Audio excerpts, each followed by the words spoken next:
Hello everyone, and welcome to Matt Talks Games, Episode 7.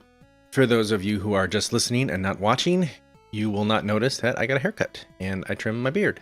And that is very important news. I know I want to share that with you. We are now about a year and a half into me cutting my own hair. That's been a fun experience because I did not feel comfortable going out to get my hair cut during the pandemic. But, do a pretty good job, I think, for trying to cut my own hair. It's been an extra week between episodes this time because E3 happened, and I forgot to mention that last show. I knew the beginning of E3 was going to line up right with when I was going to record this episode, but I figured might as well wait one more week, let me actually see E3, and then go then, because it doesn't make sense to record in the middle of E3. I'm going to miss a bunch of stuff and everything. I missed a bunch of stuff anyway, so I'm back. I'm going to talk about what I've been playing. I'm going to talk a bunch of news that isn't related to E3, and what's on my mind this week is obviously the big one, E3 and Summer Game Fest and all of that stuff. I haven't really been doing a whole lot of other stuff. I know we were watching Game of Thrones. We watched the first episode of Season 8. I don't think I talked about that last time. We both thought it was okay. I know that the dumpster fire of the end of Season 8 is coming, according to the internet, so we'll see what we think when we get there. But we had to take a break from that because Loki came out. And we were watching that. We watched the first 2 episodes. We watched episode 2 last night. And usually I go to IGN. I kind of check and see how they ranked it because for the most part, they're kind of right in line with generally what I feel. If they give it a 9, I like it. If they give it a 2, I don't like it. I usually line up with IGN, and this is one of the first times where I disagreed. IGN gave both the first 2 episodes 7s, I believe, and I thought they were both better than 7s. I can understand why they gave episode 1 a 7 because it is kind of a setup, but I thought it was better than that. I would have given it at least an 8. I thought on their scale, I thought it was really good, and then episode 2 I thought was really good, and really, I know it's only 6 episodes, but it really sets the stage for the last 4 episodes and where it's going to go, and I'm excited to see how it goes. I think it's really well done. So, outside of games, that's really the only thing that we've been doing, just kind of hanging out, enjoying summer. We had a little pool set out in the backyard, and this is a rare daytime episode because my wife took my daughter out shopping, so I'm able to record during the day, so that's why it looks a little brighter in here, which is kind of nice. But yeah, other than that, just kind of chilling. We got birthday coming up for the little one soon, and doing a bunch of stuff around the house. But that should really get you caught up with my life. Pretty boring, not much going on. So I'm going to take a quick break, and when I come back, we'll talk about what I've been playing. And welcome back to what I've been playing. The big game I played this week, because I felt all the hype from Rift Apart, Ratchet & Clank, the new one coming out soon, I decided to finally go back and play the 2016 Ratchet & Clank reboot, if you will, all the way to completion, and I got the platinum on that one. I really enjoyed it. I thought it was cool. The guns were cool. It is definitely more of a kid's game. A lot of the writing and the humor and stuff, I'm just like, it's cute. It's obviously not aimed towards me, but it's cute enough. I thought it was fun. I thought the guns were cool. For the platinum, obviously, I did a lot of grinding. I found the spot on Rilgar and just played that over and over and over again, listening to podcasts and watching shows and stuff, just to make sure I got everything. I didn't want to have to play through it again, because you already have to play through it twice. You have to beat it once on their, what they call challenge mode, which is New Game Plus. But I thought it was cool. It was fun. I enjoyed it. It makes me look forward more to Rift Apart, even though I know it's not a direct sequel to this game. It's a direct sequel to one of the other Ratchet & Clanks, which I didn't play. I didn't play any of the Ratchet & Clanks, but I'm still looking forward to it. It's PS5 only, big beefy game. Should be awesome. Everyone says it looks awesome, plays awesome. So I'm looking forward to getting into it now that I kind of know a little bit more about the characters and how it plays and everything. So definitely looking forward to that one. Other than that, I kind of jumped around and played a bunch of little games. I didn't want to really sink my teeth into anything because I know Father's Day is coming up. I might get a couple games here and there. Who knows? But I'm just kind of trying some stuff out that's been on my list. And I did jump in and get a couple games that were on the big double discount sale on PlayStation. Like I started Moonlighter. I only got maybe 2 hours into that game so far. It's really cool. If you don't know what that game is, you are the owner of a shop and you are moonlighting. It's called the Moonlighter, but you're moonlighting by going into dungeons at night and collecting equipment and armor and potions and other stuff like roots and seeds and whatever. And then during the day you go back and then you sell it at your shop. And the cool thing about that too is when you sell things at your shop, there's actually supply and demand, and you have to figure out the pricing too. So I mean, I know there's some stuff that I'm not trying to look anything up. So I know there's some stuff that I sold way cheap for the first time. And it kind of tells you if it's cheap on price or overpriced, because the people react to it when you put it up there. But that's kind of a cool mini game in itself, or I mean, not really a mini game. It's part of the core game, but it's a cool experience in itself of trying to figure out, I just got this item. I've never sold it before. What should I put it up there for? And I don't want to make people too angry because they might steal from me and whatnot. So that's been a cool part of it, just trying to figure that out without cheating and looking anything up. But I dabbled with that a little bit. I'm sure I'll be going back to that one later. I got the platinum in a game called Drowning. This is a very minor indie game. It's a walking simulator for sure, where as you're walking, text will pop up. It definitely deals with him going through depression in school, and there's multiple endings and very slow paced. The biggest gripe I have on this game is they should have figured out a different way, maybe added options for you to change the controls, or realize that if I'm moving with the left stick and controlling the camera with the right stick, don't have walk faster be on X, because there's no good way to press that button down and still control everything. L2, R2, literally any of the buttons, if they would have just let me do any of the buttons, because I didn't want to go into the system settings and change it, because that would have been foolish, and I probably would have forgot to put it back. But that was my one gripe, because you do walk very slowly, and I can read the things quick, so holding down X the whole time, or even a toggle to just hold it down and walk a little faster would have been nice. But I thought it was an interesting game. I don't know that I'm going to check out the other games that he's done, because it didn't do a whole lot for me. It was interesting. It was a very personal experience. I'm glad that I played it, but I don't know that I'll check out the other ones, because it was okay. I think I get it. I think I'm going to get what the other games are too. So I also got the platinum in a game called One Night Stand. It's another smaller title, and I think some of these are Radalika games. And I know if you're a fan of Kind of Funny and Greg Miller and Platinum Chasing, you know that they're a publisher that makes easy platinums, games that have easy platinums. One Night Stand was really interesting. It's kind of I think it was a small team that did that, and it had this cel-shaded look to it. It literally is you wake up and, in the middle of a one night stand, and you have all these dialogue options and things that you can do, look around the room and piece things together. Another one that has, I think, 12 endings or something like that. So depending on what you do and what you say and how you act, you might get one or different endings, and you might get the really good ending, you might get the really bad ending.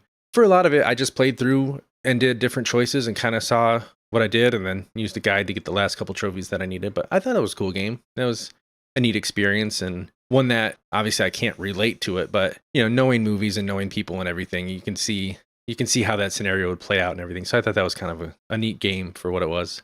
I played a little bit more Broforce. I played that one a while ago. And if you don't know that, it's a side-scrolling shoot-'em-up type of game. It's ridiculous because you have all these iconic action heroes, but they're all named Bro, something like Ram Bro, B.A. Broracus, Brobo Cop.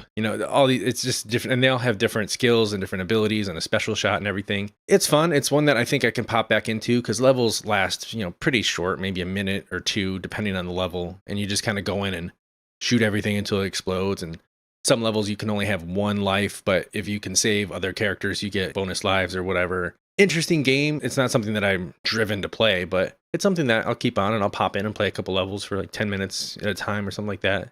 It's kind of a neat idea, but very over the top, which is kind of a cool thing. But then also it's like, I can only take this in little bits at a time. I tried out Dead Nation Apocalypse Edition. I had that, I think, from PS Plus a while back. That's a Housemarque game. I know they just did Returnal, but this is very much a top-down twin-stick shooter. You're fighting zombies. You're getting different weapons. You can switch between them, and you can shoot cars to set off the alarm to distract the zombies. You can throw grenades, and you're trying to make it checkpoint to checkpoint, which kind of has a little Left 4 Dead type feel, making it to the checkpoint, buying new guns or an armor and everything, and then going out to the next section. It was fun. It was kind of cool. It was super dark on my TV, even doing some adjustments for HDR, but you can't do a whole lot. You have to actually, the game even tells you have to change your TV rather than change the settings in the game, which to me, that's kind of a big bummer, because I'm not going to change my TV settings for one game. I'm not going to completely go through that. So I wish they had a better solution for that, because I'm just not going to do it. I don't know if I'm going to go back and play. It's not really my type of game. And zombies, I don't care. It's not like a big game for me. Certain games like Data Decay or even Dead Island was kind of cool because it was a different take, but it was cool to see it, because I know Returnal is huge out there, and I've played Resogun. Other Housemarque games are out there that were fun, but I thought I'd give it a shot. It was cool for the little bit that I played. I also tried out Counter Spy. That game has been in my PS Plus library for forever. I finally wanted to give it a shot. I'm bummed that I think there's a trophy that's tied to online, and online has been off for probably years now at this point. So I'll never get all the trophies in that game, but it's a neat little game. The levels, they say, are randomly generated. It's a 2D, 2.5D, because at some point you can take cover and then it goes into a 3D where you can actually scroll around the environment. But once you pop out of cover, it goes back to 2D. That's a very interesting type of play on it. a different mechanic that I'm not used to, because a lot of times instead of the camera turning behind your character and turning 3D, a lot of times you'll take cover and then you'll just shoot into the background, or they'll do 3D that way or something like that. So that was unique. The levels being procedurally generated are unique, or not unique, but it's a fun way to tackle that type of game. You're trying to stop the Allies and the Axis, or US and the Soviets, from shooting off a nuclear missile and hitting the moon. That's the premise for the game. So you're going back and forth between the two and trying to get your way through the level to steal their plans and stop them. So it's neat. I'll go back, I'll give it a try. I'll try to finish that game, even though I can't get all the trophies, but it was cool. It was fun to finally try it for once. And the last game that I did try, I actually tried last night just for the fun of it. After Loki, I jumped into a game called Football Game. It's another Radalika game. It is very much a point-and-click adventure type of game. I know it's pretty short. I'm probably like halfway through, but I was tired. I only started it. It was kind of neat. It's not like great by any means. The writing isn't great. It's very simplistic kind of in its nature, but I'll see it through to the end. I'm sure on the next podcast I'll be able to tell you, how it ended and what I thought, but it's cool enough for a tiny little game that I only paid maybe $1 or $2 for. I don't remember. I got on a sale, but I'll see it through the end, and maybe it has a cool story at the end and everything comes together, nicely. We'll see. So that wraps up what I've been playing. When I come back, we will talk about the news. And welcome back. Here's the news. I'm going to shove it in your ear holes. Let's go. First story is from Zach Sweezen from Kotaku. He is saying that 15 years ago this month, Valve had announced Half-Life 2 Episode 3. And I'm just saying that's a news story in and of itself, because 15 years we've been waiting for this to finish. 15 years we've been waiting for this game, and then for Half-Life 3 to come out. And still, the only thing we got is Half-Life Alyx, which apparently did answer some questions and wrap things up. I didn't play it because I don't have VR, and I didn't look at the story or anything like that, but I just thought it was crazy that it's already been 15 years since they announced that, and I think they had news stories, they had a little glimpse or trailer or story, they had interviews and stuff, but just went silent. They just decided at that point, I don't know what happened behind the scenes, but they shifted, nothing came of it, and we're still waiting to this day. So just a note that 15 years ago, we were all excited for what could come next, and we still don't know if they'll ever go back to that and finish it. The next story was a bit of a weird one. Ian Walker from Kotaku was saying that Injustice 2 Mobile celebrated Pride Month by having players beat up a queer character. And I just thought, man, come on. You don't have anyone on your entire team that thought this was a bad idea. What the big controversy is companies, as they do, Pride Month comes and they all think of different ways that they can try to capitalize on it and get players to play and give them money and everything, because that's, capitalism at its best. And someone over there decided they would have a brilliant idea of apparently having to beat up Poison Ivy 400,000 times, and if the community does that together, they win a prize or unlock a character, something like that. And it is very notable in the comics that Poison Ivy is a bisexual character, and apparently one of the other things that you could unlock was a Batwoman, either character or skin, and I know that she had, I believe in the comics, she had either bisexual tendencies or lesbian tendencies, something like that, where it's just, again, where it's like, maybe not the best choice. Even I think, as Ian Walker says in his article, maybe win matches as Poison Ivy instead of having to beat up Poison Ivy might have been a better idea. Either way, they had to apologize, walk back, take the event down, change things and everything. But why don't you have someone on staff that would just think of this beforehand? There had to have been someone. And if there wasn't, then that means you probably should take another look at your team and see what you're doing in terms of diversity on your team, because that is such a bad look. That was pretty bad. Wesley Yinpool at GamesIndustry.biz reported that Sonic creator Yuji Naka left Square Enix after Balan Wonderworld flop, and he may retire. This was kind of a sad story because he was known for doing a lot of the Sonic games back in the day and being producers, being directors, working on them very rigorously at Sega. And he had left for a while. He left the game industry, he wasn't making anything. And when he came back, Balan Wonderworld was supposed to be the game that he wanted to make. And they even made, I think, Balan Company or something was the name of the studio. And they had a novel that came out before the game came out. And this was supposed to be, obviously, they were putting a lot of time and money into it. And they were trying to build this up into a next big franchise. And when the demo came out, or the first looks came out, it was looking so bad. So many people said, this is just not a good game. It's not fun. There's only one button controls. None of this really makes sense. And going back and forth and doing the objectives wasn't very fun. And the game, when it came out, I think was sitting right around 4, somewhere in there, critically and user reward, give or take 3 to 5, somewhere in that range. But either way, definitely not the hit that they wanted to have on their hands. And it's sad that they put so much time and money and effort into this game and they were hoping for something big. And now he's looking at retirement because it just flopped so hard and it was such a bad game. So sad story all around, but hopefully he does find a way back and maybe someone else will give him a different chance because he did make a lot of good games back in the day. And this one just, for whatever reason, didn't hit. So bummer that it happened, but we'll see what happens in the future. Speaking of crazy stories, Ian Walker from Kotaku is the next one. There was a report that Quantic Dream executives cry, ask if they can lie during court appearances. This was another crazy story where, in case you've been following the news for a long time, I think back in 2018, there was an expose or report where some of the employees that worked at Quantic Dream were saying that the working conditions there were not ideal. David Cage, maybe not the best boss to work for, and so on and so forth. And there's been a lot of back and forth in the media and everything. And there has been, I believe, a trial that was going on. And David Cage and one of his partners, one of the other top executives at the company, were there.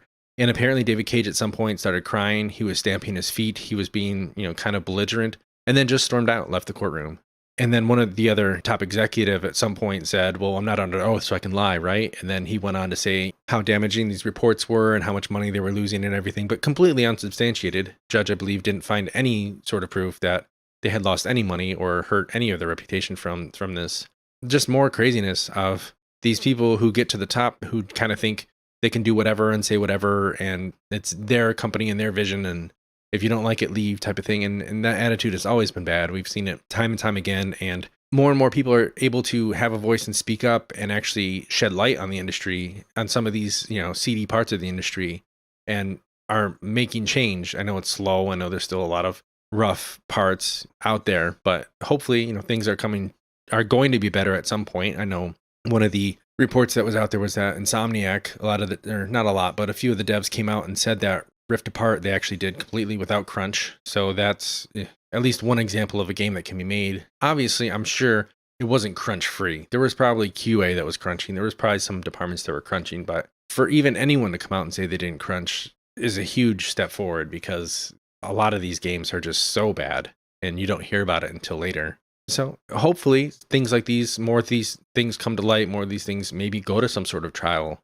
maybe go to some sort of, huge news report and can affect change for the industry in a positive way more and more in the future. So hopefully it'll get better. Nicole Carpenter from Polygon had a report that said an artist says Capcom stole her photos for Resident Evil, Devil May Cry games. Designer Judy A. Jurasek, hopefully I'm pronouncing that right, filed a complaint in Connecticut court saying that Capcom was using photos from her copyrighted book Surfaces in many of their games. Surfaces is a collection of 1,200 photographs that she was photographing for visual research for artists and architects and whatnot. She pointed out that at least 80 photographs were used in different scenarios across Capcom games with more than 100 pages of documentation. And some of these stories you think, okay, we'll see. Maybe it's close. Maybe someone took a picture and did a derivative or something. But the looks of this case, it's pretty bad. It looks like they blatantly ripped her off and didn't give her credit and didn't pay for any of her images, even though it does say if you want to use it in a commercial use, then pay a licensing fee. But apparently some of the file names were the same even, and she was able to find that when they did take an image and use it in a different image, lined it up and showed exactly how the image was altered, but it's still the same image and it's her image and everything. And she has a really good case, I think. I'll be interested to see what happens with this one, because I know she was suing for, I think, $12 million. And then I think it was something like $200 to $2,500, somewhere in that range of per picture for all the other copyright infringement on top of damages and everything. So I don't know how this one's going to pan out, but she has a really good case, it looks like, from the things that I had seen. And it just goes to show you, again, it just sucks. Like, just pay up front. Like, they could have probably paid $1,000 or something, or $2,000, and just used whatever they wanted from an entire book, rather than now they're being sued for 12 million plus damages, which it's one of those double-edged swords, because the video game industry always says, stop pirating our games, we're losing all these sales. But then they go ahead and they do stuff like this where they're pirating other people's works and taking their shortcuts too. So it's a moral and ethical debate that is beyond the scope of my podcast. But it's definitely one that I always find interesting, because in all the different industries, movies, music, they always say, stop piracy, stop stealing our stuff. But I know there are companies out there that are using pirated software and that are using like this, stealing other people's works or making derivative, just almost straight ripoffs of another story or plot or whatever. Or how many musicians have we heard just use a loop from a song in their song and not pay them, and those lawsuits that come out and everything. So the video game industry isn't immune from that, of people, trying to find ways to cut corners and do things cheaper. But it just sucks that it's a never ending battle that I'm sure will keep going and more people will do that. But sucks for her. I hope that she does at least get some sort of compensation out of this, because it seemed like there were definitely blatant ripoffs. In a bit of uplifting news, Jeffrey Rousseau from GamesIndustry.biz was saying that Ken and Roberta Williams are making their first game together in over 20 years. They had apparently gone into retirement in the 90s. They had made Sierra Online as their studio, and they were made a lot of the Quest games like King's Quest and many other games. They're cornerstone of the industry. I think Roberta Williams, was it 2 years ago, won one of the most prestigious awards at like a fellowship at the BAFTAs or something like that. I remember watching that. I think it was really cool, and just seeing her career and all the things that she's gone through. And just two names that, if you love video games and you're very passionate about them, you should definitely go and look at their history and watch any documentaries and stuff that are out there about them, because they did a lot back in the early days of video games. And some of the games from even today, you can draw a line back to inspirations from their games. So it's kind of cool that they're making something again for the first time. I can only imagine what it's like being out of the game for that long and seeing what the video game industry is like today and all the different technologies and everything. Because I know they're working with someone, but it should be interesting to see what they keep from their old games, what they change, what new ideas they have. And I'll be sure to check out their game when it does finally come out, which, who knows, probably be like 3 to 5 years from now. But kind of cool that they're getting back into it after so long. James Batchelor from GamesIndustry.biz has the next story. It's Ubisoft's executives' next bonus depends on carbon reduction rather than increasing diversity.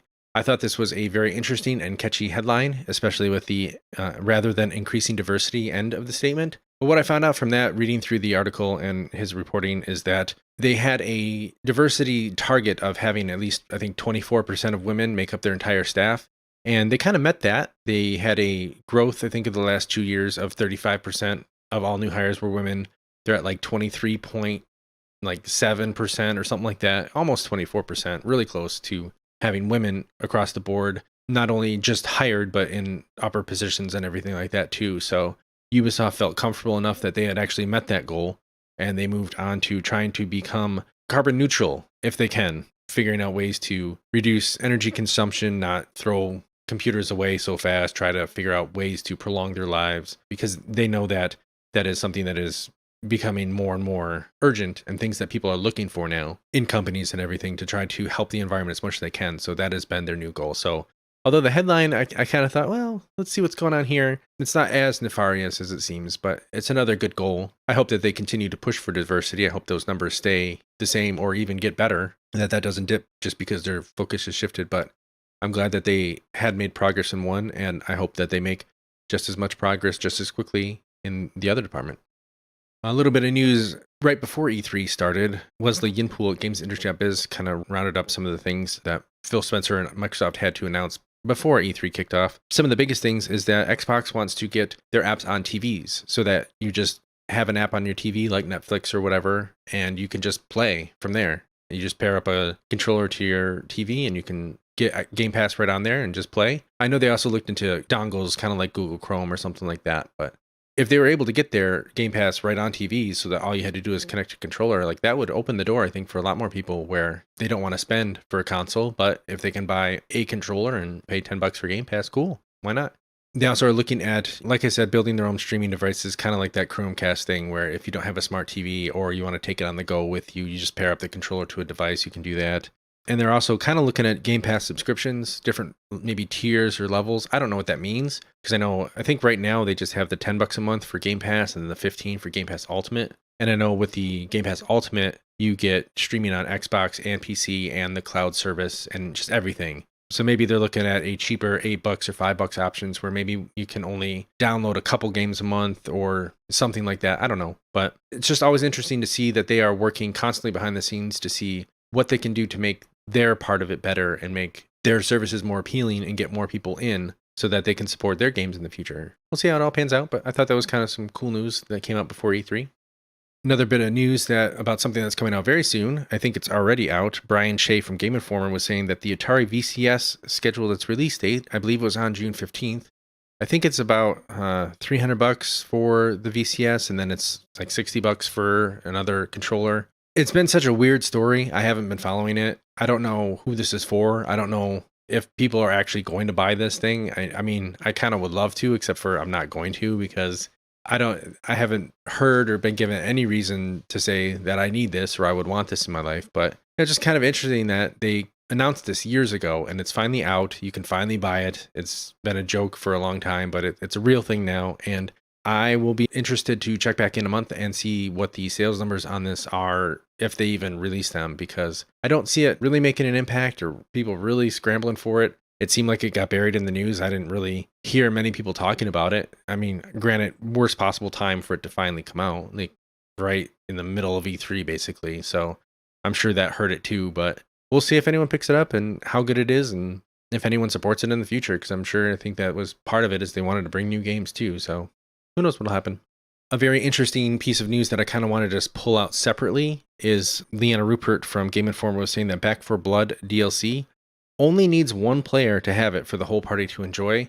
I think this is a very cool thing. That is one of the things that always irked me back in the days when I used to play Call of Duty, when playing with a friend and we'd be put into the next lobby and we'd be waiting for the match to start, but it was on a map that we didn't have and we knew we didn't have it. And we didn't want to cancel out because we didn't want to get penalized, but it would just kick you out and say, hey, go buy the pack. And that was always stupid. I hated that. And they were just trying to strong arm you into paying for DLC, but it's like, I just wanted to play the game. We were just on there for a little bit to enjoy some time. And I just thought this was kind of cool. I mean, I know it's a different game. It's a co-op game that you're playing, but it's kind of cool that as long as the party leader has the DLC, anyone that they invite can go ahead and play. And I thought that was kind of a neat way to do it, because I know we've seen a little bit of this with like games like Way Out and It Takes Two, where they have the friend pass. You only buy it once and you can give your friend a copy of the games. You guys can both play together. I thought this was very cool for them to allow someone who's really into it to pay, but not penalize some of their friends for not being able to shell out the money. And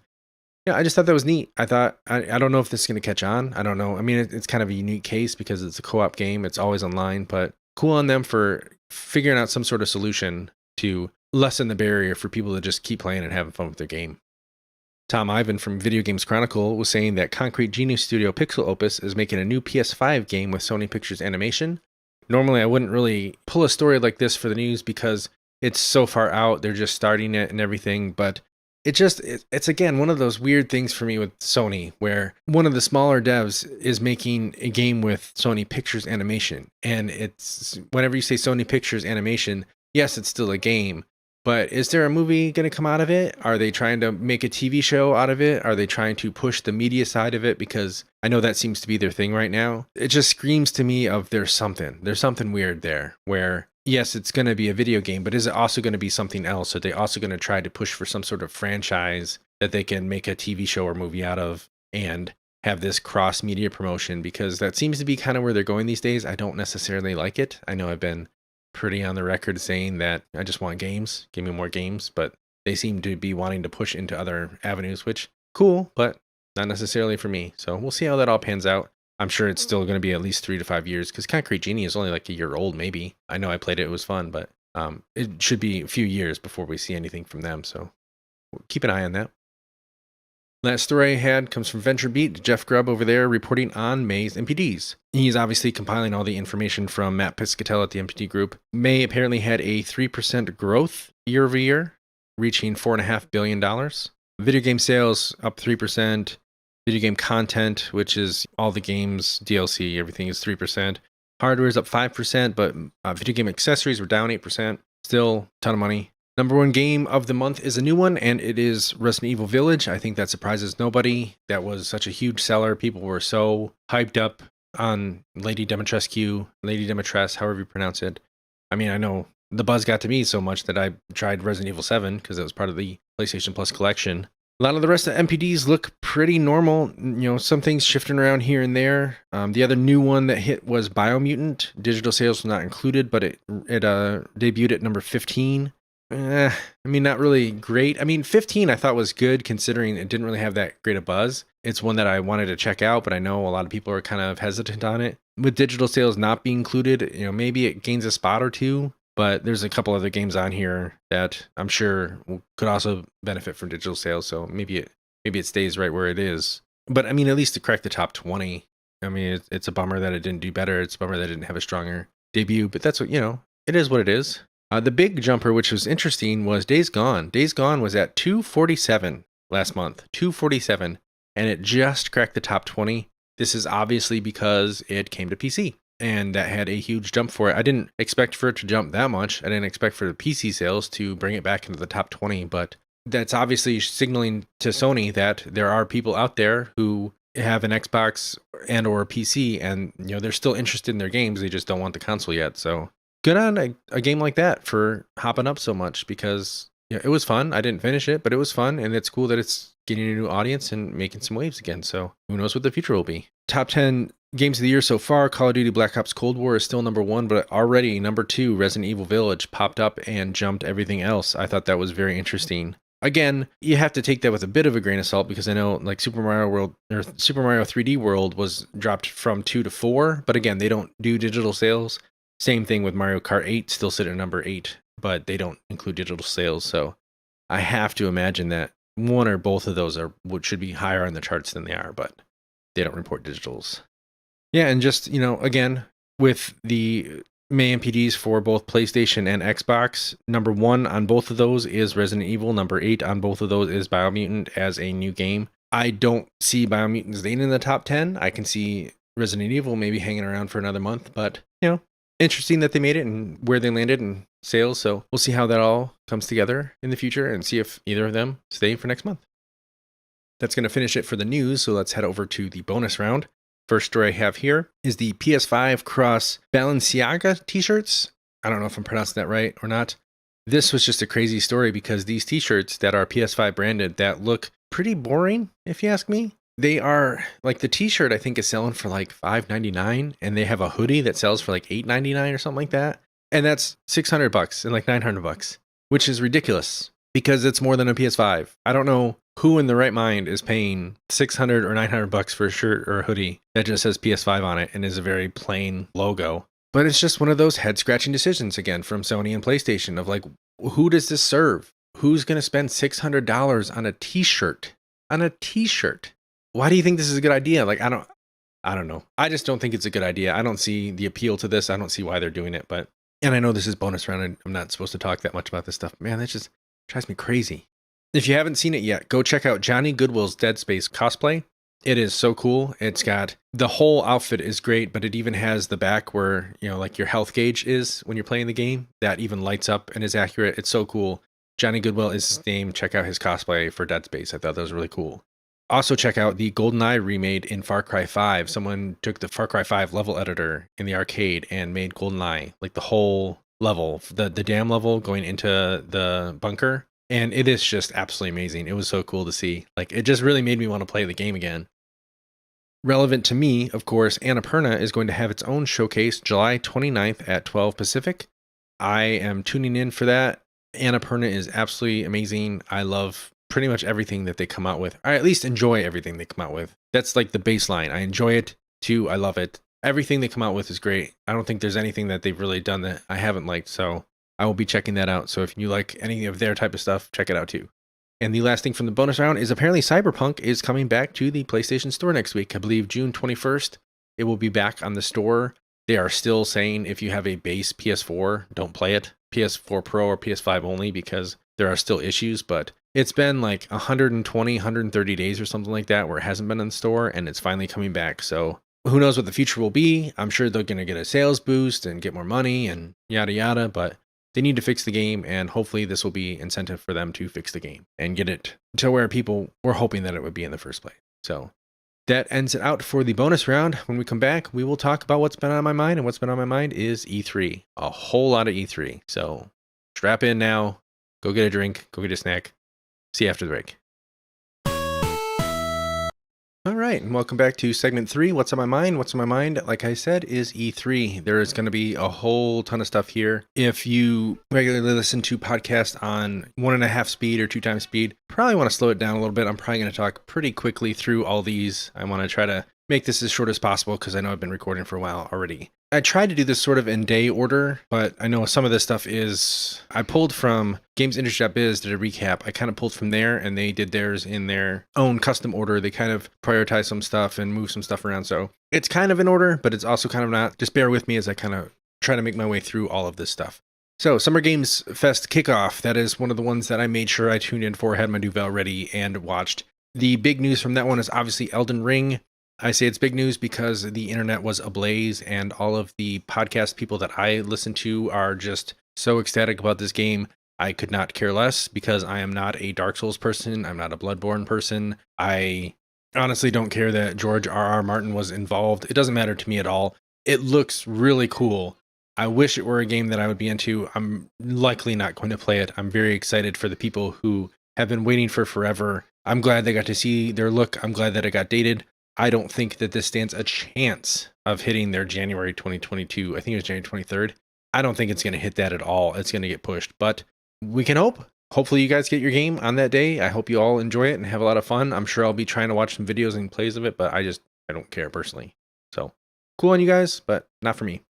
For me, though, is hopefully going to be Tiny Tina's Wonderlands. It seemed cool. It's a Borderlands spinoff focusing on Ashley Birch's Tiny Tina. They announced that Andy Samberg, Will Arnett, and Wanda Sykes will also be in this game. I think that sounds really cool. It sounds like it's going to be a fun take on it. They didn't show any gameplay, but I'm still excited. We'll see what it is when it does finally come out. I'll be excited to check it out. I'm sure I'll purchase it and play it. Kojima came out, and it was kind of an awkward segment to just talk to him for a while, but he one more thinged us and announced the Death Stranding director's cut. I will probably play it again. I really loved it. The first game I played, I think almost 120 hours of it. So I don't know if I'm going to put that much time back into the director's cut, but it will be cool to see what he adds and what it plays like on PS5 because I loved it as it was. 2 Point Campus was announced. It kind of got leaked beforehand, but it was shown at the show. And this actually makes me want to check out 2 Point Hospital. I didn't check that out when it came out, but this made me interested because it seemed like a cool game. I don't think I'm going to like 2 Point Hospital as much, but 2 Point Campus seemed cool enough to where I might actually check out 2 Point Hospital just to kind of get a feel of how the game plays before Campus, because 2 Point Campus definitely seemed way more up my alley. Next game that caught my eye was the Anacrusis. It's very much a Left 4 Dead type game. It seems like it had like a 60s, 70s vibe. It's a 4-player, like a Left 4 Dead 4-player. You're fighting all these aliens. It didn't look like it was animated well. The art style was, on the animations, the aliens and whatnot, it was janky a little bit, but it just seemed kind of like a fun game. It really caught my eye because it seemed like one that I could see myself jumping into, even though I don't have any friends. Maybe find a group of friends to jump in with because it looked like a fun game. Sky Children of Light was announced for Switch. I was excited for that game. I've been waiting for it forever. I will continue waiting because I really want to play it on PlayStation or Xbox. But I'm glad that it got a release date on at least one of the consoles because that is that game company. They're made Journey and Flower and Flow. We love those games. I've been waiting for Sky for forever. I haven't played it on iOS at all because I wanted it to come to console. So I will still wait. I might pick it up on Switch. I probably won't. I'll probably still wait, but very excited that they announced that. Those were my highlights from Summer Game Fest, the kickoff show. The next show that I'm going to talk about is the Gearbox show. I did see part of this. I thought it was absolutely horrible. I did not like it at all. They showed the exact same Wonderlands trailer that they showed on Game Fest. It was Randy Pitchford walking around the movie set talking to people, and it just, I don't like him anymore with all the allegations that came out and the way that he's the things that he said and the way that he's acted. I'm not a big fan of his anymore. No one seemed to really want him there. It didn't land well, any of that stuff. Like, cool, you're working on, a movie with famous people. Great. I don't care. It didn't land with me whatsoever. They announced that Godfall was coming to PS4, and that's cool, but it also just says, hey, we didn't do what we needed to do on PS5, so we need to port it and try to get some more sales, which is kind of a bummer. And then Homeworld 3, which I understand a lot of people are very excited for, but they basically just kind of said, it exists. And that's about it. That's all we heard or saw. And I just thought, I know I've criticized some people of judging conferences based on other conferences. At least for me, I've tried to look at each conference as if I am the only, I'm only tuning in for this. I want to see this. This is what I'm tuning in for, and I want to judge it on that in and of itself. in that respect, seeing the Wonderlands trailer is kind of cool at the Borderlands thing, but it does kind of suck that it's hard to separate the fact that just not too long ago, I had already seen this exact same trailer and they gave me nothing new. So it's tough to separate that because it's so close. It is a cool announcement, but their whole thing, I just didn't like. It didn't hit with me. It didn't jive with me. As much as I've been a Gearbox fan for my life and played all their games, I didn't like their conference this year. On the complete opposite spectrum, Devolver did the Devolver Max Pass Plus presentation, and I thought that was awesome. Every year they come out with something just off the wall crazy, and they were definitely leaning into and digging into the fact of all these subscription services and all these things that you have to pay for on top of paying for things. And they always knock it out of the park with their presentation. In past, they've done a little too much gore and blood and stuff, and I didn't really like that.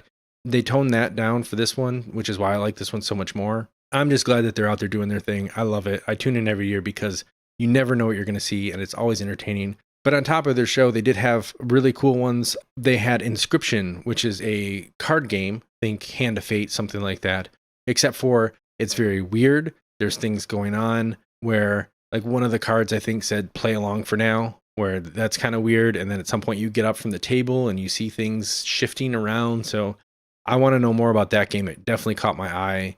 Very cool looking. Wizard with a Gun. That's all I need to say about that one. Wizard with a Gun was really cool. It gave a good showing. That's on my radar for sure. And Phantom Abyss. The cool thing about this one, I thought this was a very interesting conceit of you have to make your way through kind of like a Indiana Jones temple run type of thing, but only one person can win the map. So when you go in there, you see all these ghost runners of all these other people maybe falling or hitting a boulder or landing on a spike or something. And you are trying to navigate this world, seeing all these ghost runners go through to try to be the one person that makes it through that run. So I thought that was kind of an interesting conceit for a game, a very interesting idea. But those were the big ones that I took from the Devolver conference.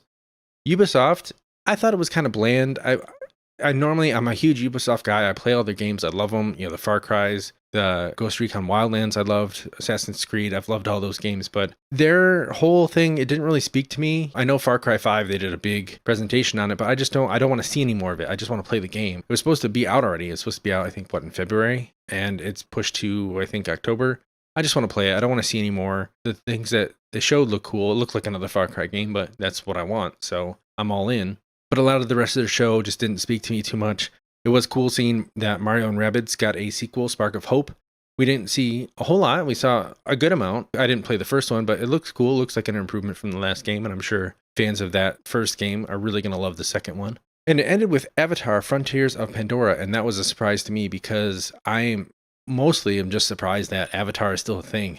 I know that James Cameron has the second and third films, I think, filmed, and he has 4 and 5 lined up behind that. But it's still weird that a movie that came out like 10 years ago is still having things come out today, even though the second movie hasn't come out yet. There's a game that I'm sure they're timing into around when the movie comes out. It looked cool. I don't know if I'm going to play it or not because I just don't care about Avatar. It was a neat experience at the day, but it didn't grab its hooks into me. And it's been so long for the next movies to come out that I just lost interest. But we'll see how it all plays out. Wholesome Direct and The Guerrilla Collective were two other things that came out. I didn't get a chance to watch those, but I've heard a lot of good things. There's a lot of good games that are coming out. I want to watch them. Hopefully I'll be able to watch them before the next podcast so I can share my thoughts on a couple games. But I know there are a lot of games that had come out, upwards of 20 games that have come out for some people that they just love and said, these are my jams. So I will hopefully be able to watch that next time and share my thoughts on a couple of those games. Same thing with the PC Gaming Show. I didn't get a chance to watch that. I heard, though, that a lot of those were repeats or maybe just some additional gameplay of something we've already seen. So I don't think I missed a whole lot by missing that. Square Enix, I saw the first part of it, and then I missed part of it because I had someone come over unexpectedly. But I did get to see the Guardians of the Galaxy reveal. I thought that was really cool. You're playing as Star-Lord. My one concern of that game is the combat felt very samey. I felt like I saw the same animation of Star-Lord sliding underneath and shooting an alien 3 times just in that presentation, and being able to call on your other squad mates. They didn't really focus in on what the squad mates were doing to me because, the focus is your Star-Lord, so it's showing Star-Lord. I didn't really get to see it didn't feel like a big impact to be able to like call Drax in to do something or call Groot in to do something. Like they didn't cinematically play that out in a way that I felt was appealing to me, but we'll see when the game comes out. It's supposed to be out in October. I'm sure I'm going to play it. I'm sure I'm going to enjoy it, but my fear is that it's going to kind of be like a 7, like a good idea, a good start, but not as refined or polished or varied as we would want. So other things from Square Enix, Avengers, they kind of laid out their roadmap. With Summer and Beyond, they talked about the Cosmic Cube event. They talked about Wakanda, showed Black Panther and everything. But Summer and Beyond to me means who knows? We'll see at some point. I could see maybe the Cosmic Cube landing in August. I could see maybe Wakanda landing holiday or December. I really worry about that game. I don't think that they are where they need to be. I'm glad that they're able to make more content. I'm glad that they're able to keep going, but I'm really worried that one of these days they're just going to pull the plug from it because it did not hit like they wanted it to hit. Aside from that, like I saw the Final Fantasy 1 through 6 coming out to Steam and mobile. I saw a little bit of the Final Fantasy Origins thing, but the rest of the conference I didn't see. But from the sounds of it, I saw what I needed to see, at least what was going to speak to me. So now for the big one, the one that I feel, for me personally, I think this was the show of E3. This was the Microsoft conference. Starfield opened the show, and it is coming out 11/11/22, and it's going to be an Xbox exclusive. None of that surprised me, except for the fact that it got a release date next year, even end of next year. I would say I could see it being pushed, but with it being 11/11, that was their date for Skyrim. I think it was 11/11/11 was the date for Skyrim, and they held to that. I think they're going to hold to 11/11 for Starfield, no matter what that game is coming out. Hopefully it comes out good. Hopefully it doesn't come out glitchy. Seems cool. I'm sure I'm going to play it. Sea of Thieves is getting Pirates of the Caribbean content on June 22nd, which is just days away at this point. I thought that looked cool. I think, it could be something that would potentially get me back into Sea of Thieves. I only played it for a little bit, but it seemed cool enough. I don't think I'm going to go back into it, but man, what an obvious crossover. So hopefully that's really good. Age of Empires 4 is coming October 28th. That's a game it's a type of game that I've been looking for. One of those real-time strategy type of games that's single player. So I'm sure I'm going to check that one out. It looked good. I thought it was right up my alley. I'll be looking forward to playing that later this year. The closer of the show is Redfall, coming from Arcane, the makers of Dishonored. I thought that the game looked cool. It had a lot of personality. It's fighting vampires and having superpowers and everything.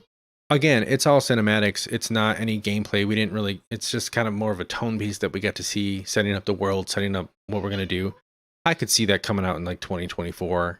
I don't think that's anytime soon, but I definitely think they know what they have, and I think that is a game that is going to appeal to a mass audience, and I hope that it's good. I hope that people enjoy it, and when I get to see more about what the game actually is, see if that's one that I'm going to pick up.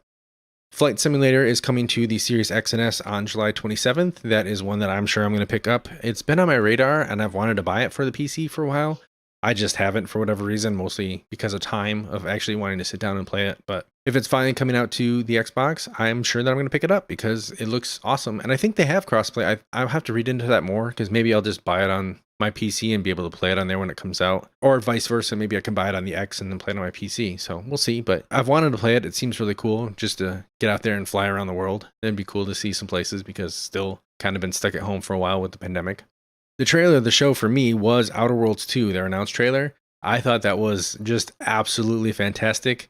I didn't think we'd see an Outer Worlds 2 trailer at the show at all because Outer Worlds wasn't that long ago, and Outer Worlds 2, if it comes before 2023, I'd be surprised because I can't imagine that game soon. But their trailer that they made for this, it was just go look it up. It was funny because it's kind of making fun of other trailers and everything, and I thought that was well done. That was the trailer of the show for me, even though it had absolutely nothing to do with the game. But check that one out. I thought that was a good one.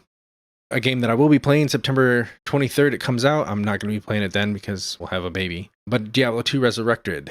Diablo 2 was my jam back in the day. I loved that game. I spent, I don't know how much time. I only hope that it is DLC content and everything included with that because I know with Diablo 2, I loved my druid. I played him forever. I don't remember the name. It was Act 4, I think. I was doing runs in Act 4, and I had a druid build that I loved hopping in other people's games and just helping them out with that act because my druid build for that act was awesome. But I'll definitely look forward to playing that game at some point in the future because I know me and my wife, we loved playing Diablo 3, so I'm sure she'll love playing Diablo 2 just as much.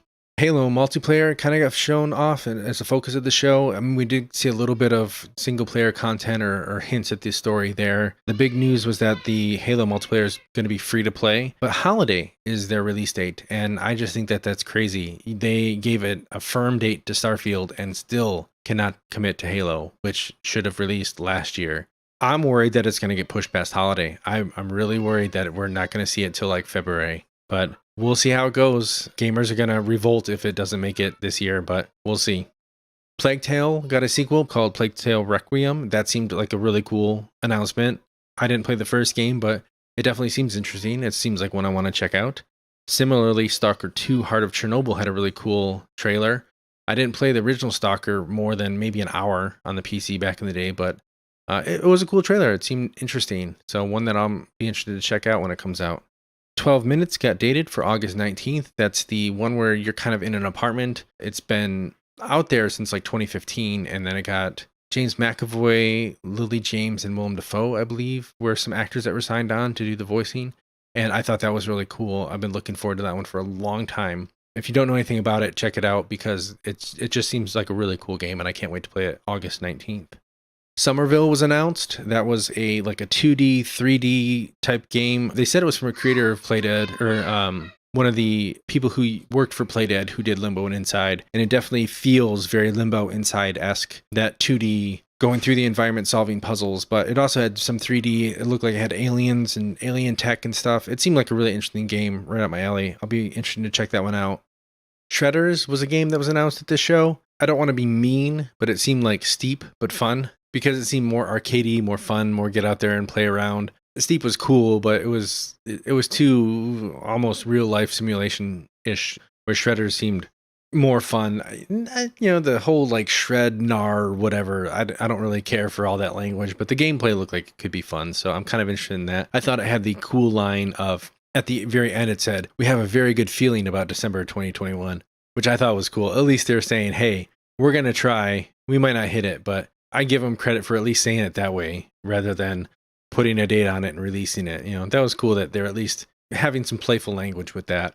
Cool announcement for me was Slime Rancher 2 was coming. I, for whatever reason, fell in love with Slime Rancher. I played so much of that game. It was a real blast. I don't know if it just hit me at the right time or what, but I thought that was a really good one. So having a sequel for that be finally announced was cool. I'll check that one out for sure. That's a purchase for sure because I had so much fun with the first one. We get to see more gameplay from Atomic Hearts, which is kind of like a Russian BioShock type game. It looks absolutely bonkers. It looks absolutely cool. It looks creepy. It looks weird, but I'm all in. I want to play that like day one if I can. I don't know when it's coming out, but it looks really cool. It's cool to finally see a little bit more of it because it's been one of those ones where you only get bits and pieces here and there, and it was cool to see like a long stretch of just some bizarre stuff. The last one I'm just going to note because I thought it was kind of cute and fun was Party Animals. Apparently, I think this game has been on Steam Early Access or something like that. It kind of has a Fall Guys, but your stuffed animal type of vibe to it, where you're kind of trying to get different objectives, but then cause other people to fail, but physics-y based type chaos ensues. So I thought that was cute. I thought it was a good one.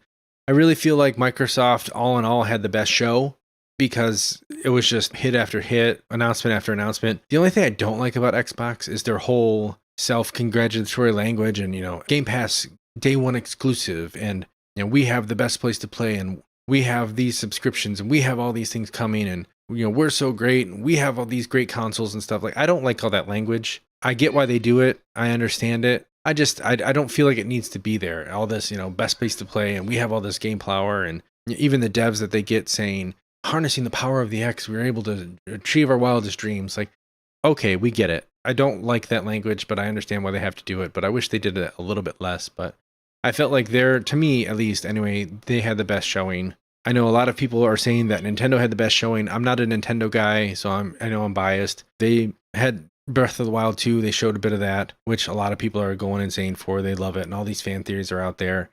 They showed Metroid Dread, which apparently has been in the works for over a decade and is finally coming out. So people are really excited about that.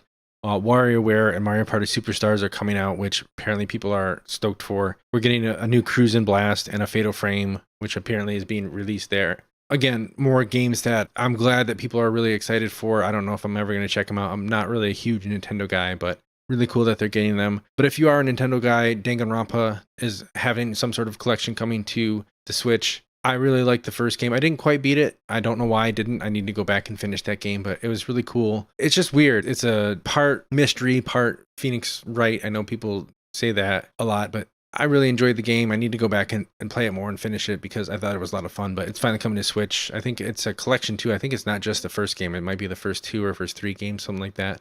If that interests you at all, I'd definitely check it out and see it when it comes to Switch. Capcom had their own show. I didn't watch that one either. I honestly can't talk about that at all because I'm not a Capcom guy. The other little bit of information that I happened to catch somewhere is that Sam Barlow announced his new game. It's called Immortality.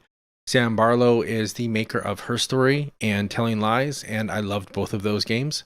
And this one sounds really cool. I don't know when it's coming. I don't think they did a release date for it. They just did a little teaser. But if you like Her Story or Telling Lies or that type of game, definitely keep this one on your radar because it's a day one buy for me. I'm definitely going to check it out because I loved his other 2 games. So that wraps it up for me. That was E3 Summer Games Fest. I thought all in all, it was okay. There felt like there was too many conferences that had too little to say. Like the Gearbox conference didn't say anything to me. The Square Enix one could have been like 20 minutes long. Even the Xbox one, there was a lot of, like, the big complaint was there was a lot of cinematics, not a lot of gameplay. So I know that was a big complaint that a lot of people had. But we didn't have an E3 last year. They still try to figure it out this year. I give them props for everybody getting what they could together and making a good show. I enjoyed a lot of it, the stuff that I was able to catch. But I look forward to maybe next year when we have something like this and we get more in-person events. I don't know what E3 is going to look like next year because I know that there was a big sentiment that we still don't really need E3. And this didn't prove that we need it anymore. This didn't really help the case for E3. I think a Summer Games Fest might be better where Jeff Keighley kind of just rounds everyone up and announces their days rather than an E3 where you're forced to do what they want you to. Summer Games Fest might be better of just here are the days and let's slot you in where you need to. I don't know. We'll see where it goes. I just was happy to be able to see some announcements and get back out there and feel connected with gamers again and feel like I was watching the show and part of it a little bit again. So I was happy for that. But that will conclude episode 7 of Matt Talks Games. I hope you enjoyed. We had a good time recording the rare daytime show. I know my wife and child were back for a little bit at the end there, so I'm sure you heard her screaming a little bit in the background, having some fun. As always, the show is on Apple Podcasts, the show's on Spotify, wherever else you might get your podcasts. If you want to listen to it and it's not there, let me know. The show will go up on YouTube, but again, it's just me. Hopefully the video is going. I mean, I've checked a couple times. It looks like it's going. It looks like it's working. Hopefully it recorded. We'll see.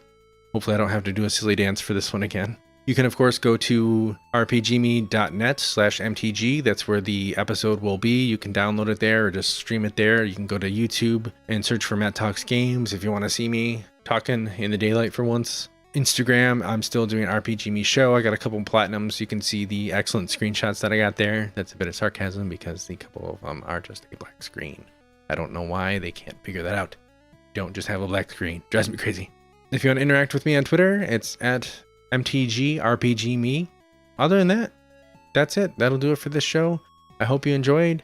I'm going to try to keep it 2 weeks. I don't know what's going to happen between then because I know the summer usually slows down. There's not a whole lot going on.